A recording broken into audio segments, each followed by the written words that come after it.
Alors, pour plonger tout de suite dans la poésie, voici un petit extrait tiré des poèmes de l'un de 1968 qui me semble encore d'actualité. Les étoiles sont fixées comme des pierres sûres dans le scintillement du diable.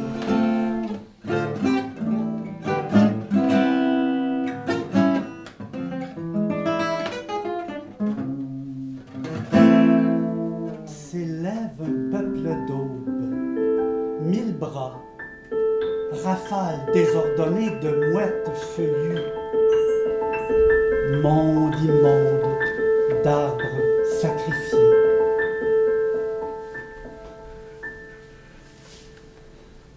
Depuis toujours, au-delà du rêve, me séduit.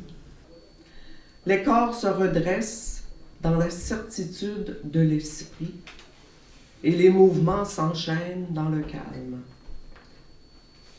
C'est par l'œil que la main offrira à l'univers son cœur éclaté.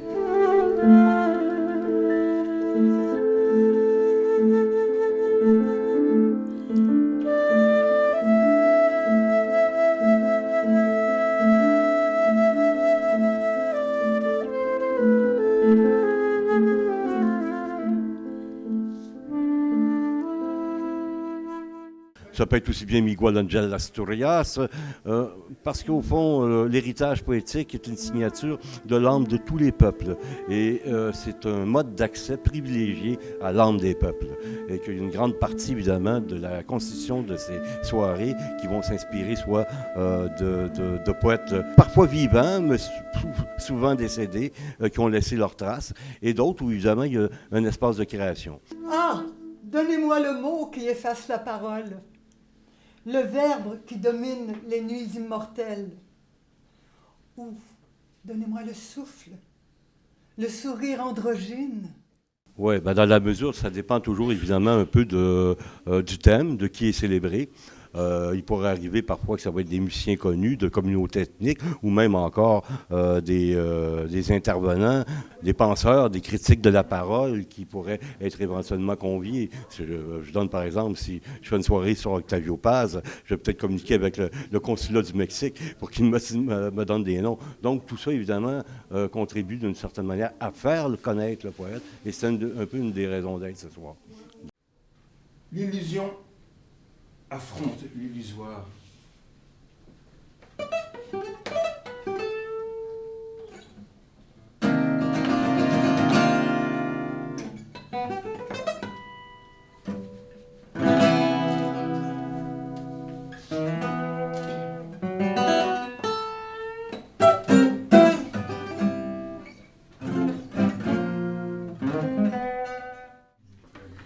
Maintenant, je vous présente Yvon Rivard, un écrivain de corps, d'âme et d'esprit, un écrivain profondément humain.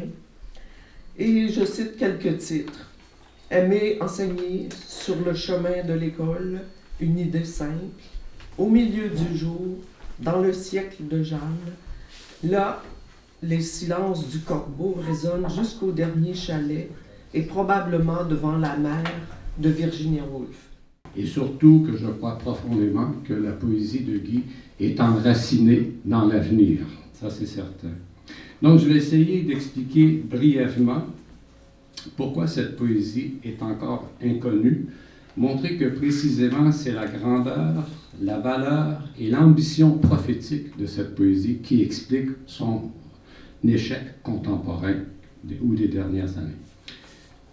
Dans les poèmes de l'un, il écrit « Quand enfin être et dire ont même consonance, la parole est au monde, un silence profond, un œil multiplié, au regard se confond. » Mais elle est aussi traitée de prostituée par les marins. Elle est à la fois objet d'attraction et de séduction et menace de mort. En cela, elle fait le pont avec la femme de la partie précédente. Pour finir, vient le postlude, le final, qui s'appelle l'archange. Et là, il ne faut pas non plus s'y méprendre. Il ne s'agit pas de revenir à une théologie chrétienne.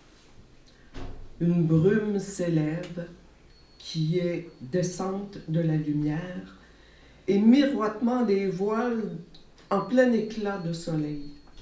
Et tisse au jour obscur l'aveugle transparence.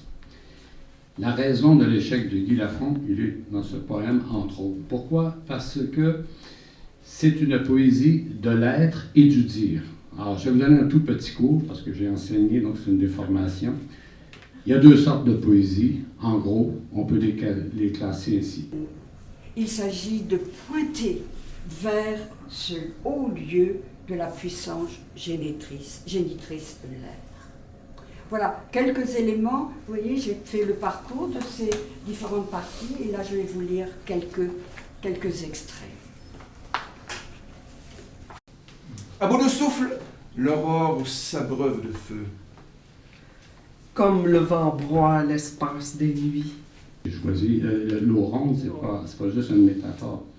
Mais il y a pire, parce que s'il était à la fois les deux, il aurait eu une chance de succès. Mais ce qu'il y a de pire, et qui explique son échec relatif, c'est qu'il renonce à la fois aux deux.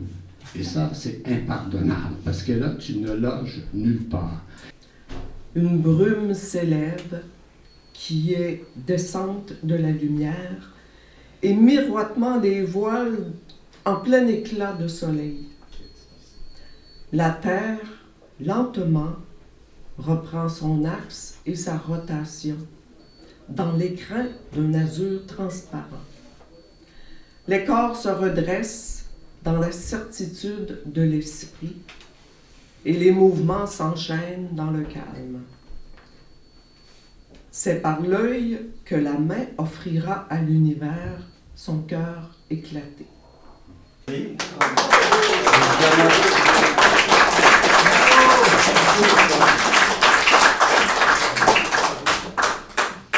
Je me tais parce que il est sans doute ici, Guy Lafont.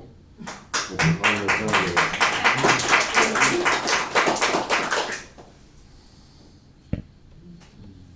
Tous ces enfants, Monsieur Rivard, pour une très belle introduction, Madame François, j'ai eu l'impression qu'il est en train d'écrire la troisième suite de Faust de Goethe. C'était très riche. Nos musiciens, Guy-Pierre, t'es où? Ah. Il accompagnait très bien ses mots. Ça fait belle performance également. Je n'ai oublié personne. Je ne le fais pas dans l'ordre. On est dans le désordre. On est dans le chaos. Janine, bien sûr. Hein. Et qui d'autre? François. Ben oui, François. Notre technicien. Notre technicien, Hakim. Jean Côté. Oui. Jean Côté. Jean pour la technique également. Bon, écoutez.